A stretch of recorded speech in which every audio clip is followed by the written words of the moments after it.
So this your boy Charles Gregory with the beautiful LaurenSizzle and the beautiful Classy Lady Sparkle. And right now we got what? We got some good news and we got some bad news. We got some good news and bad news. Yes. Holla at me, tell So me. I always give y'all the option. Which y'all want first? Give us the good news. I can't. Huh? Give us the good news. Okay. We want the bad stuff later. All right. Well, well, I'm gonna that's hit just y'all me. with the good. I had a good day. So I want the good news. Oh, you had a good day on a Tuesday? Yes, because I was off. Oh, that's good, right? I didn't go to work today. That's what's up. Okay. There we go. Holla. All right. Yes. I can't. All right. Well, the good news is, have you ever heard of the dead coming back from the grave? Or at least bringing their spirit back? Well, that's what's happened for the deceased boxer Jack Johnson. Jack Johnson was born on March 31st, 1878 in Galveston, Texas, and he died June 10th, 1946 in Raleigh, North Carolina. Jack Johnson was the very first African American, also known as a black man, to be the heavyweight boxing champion of the world. He won against Tommy Burns in Sydney, Australia in 1908, and he brought Jim Jeffries out of retirement, who at that time was considered the Great White Hope. This fight, you guys, was so controversial that the win for Johnson stirred up violent race riots, which 20 people were killed and injured, and most of them were blacks. Jack Johnson was convicted of taking his white girlfriend across state lines. He was convicted under the Mann Act, a law that was to prevent human trafficking and prostitution. But we all know that's not why he was convicted. It took less than 2 hours for an all-white jury to convict the boxing legend. This conviction derailed his career and his reputation. Johnson fled to Europe and later turned himself in to the United States authorities, and he served 10 months. He later died in a car wreck in 1946.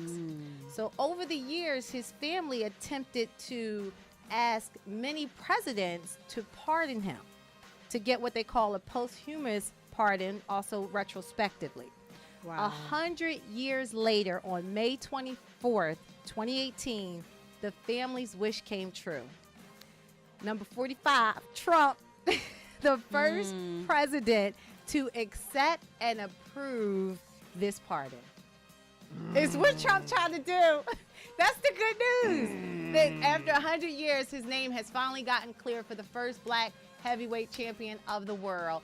They asked Obama, they asked Clinton, all these years, and Trump was the first one that says, I'll take it. And then Sylvester Stallone, Lennox Lewis, all these heavyweight boxers were there as he signed the papers to clear this Jack Johnson's name.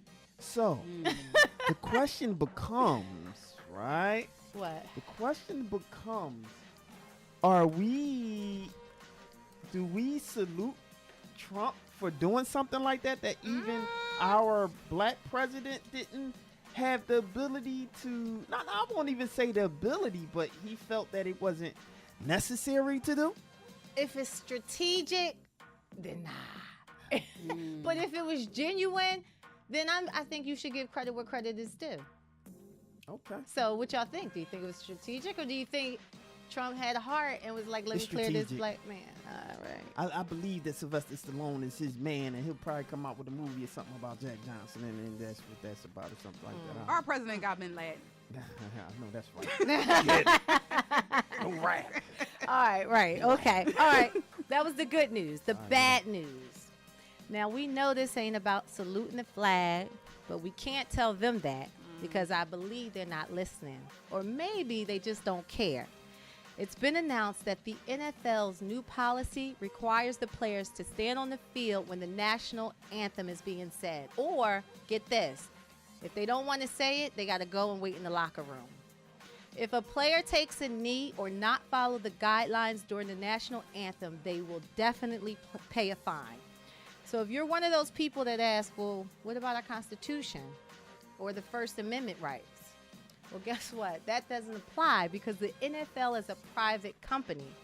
As of recent as 2015, the DOD, or also known as Department of Defense, military, has dished out millions of dollars to the NFL for such things as the military flyovers, the flags unfurling, enlistment campaigns, and ceremonies, even paying for the national anthem performances.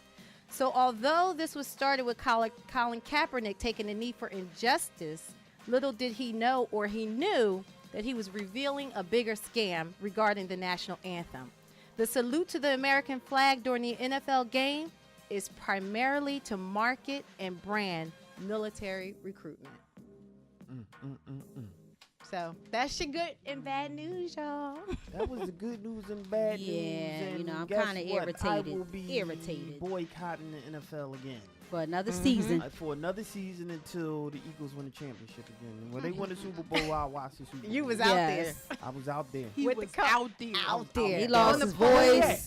He right there. Hey, He was out there. I was out yes. there. You know what I'm saying? With Lost my his folks, my fellow voice. Philadelphians. Plural. All right? I was out there with them, man. You know, a little camaraderie with my people, with my folks, man. And so I only watched like the last 5 minutes of the game. But in any event, that was the good news and bad news, man.